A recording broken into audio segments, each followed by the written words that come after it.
Ce ne sont que des signes, mais ils montrent un semblant d'avancée sur le plan diplomatique.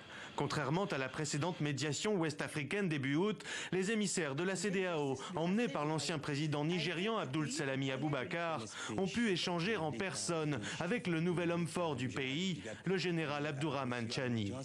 La discussion a-t-elle porté ses fruits? En tout cas, quelques heures plus tard, à la télévision nationale, le chef des putschistes a esquissé un premier calendrier pour la transition. Il assure qu'elle ne saurait aller au-delà de 3 ans. En somme, le Conseil national pour la sauvegarde de la patrie, ni le peuple nigérien ne veulent d'une guerre et demeurent ouverts au dialogue.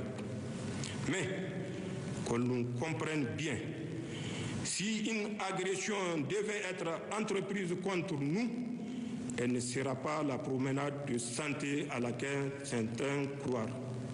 Réponse directe aux déclarations la veille à Accra des chefs d'état-major des armées ouest-africaines qui se sont dit prêts pour une intervention militaire. Une intervention rejetée par les Nigériens, descendus par milliers place de la Concertation ce dimanche à Niamey pour soutenir les putschistes et la transition annoncée. Devant cet artiste grimé en militaire du nouveau régime et entre quelques drapeaux de la Russie, les manifestants brandissaient de nombreux slogans hostiles à la CEDEAO ou encore à la France. Si de brefs rassemblements en faveur de Mohamed Bazoum ont été rapidement dispersés, sa première apparition depuis le coup d'État ce samedi à la télévision nationale aux côtés des émissaires de la CEDEAO est un autre signe, sans que l'on sache néanmoins si le sourire du président déchu peut être pris comme le présage d'une sortie de crise.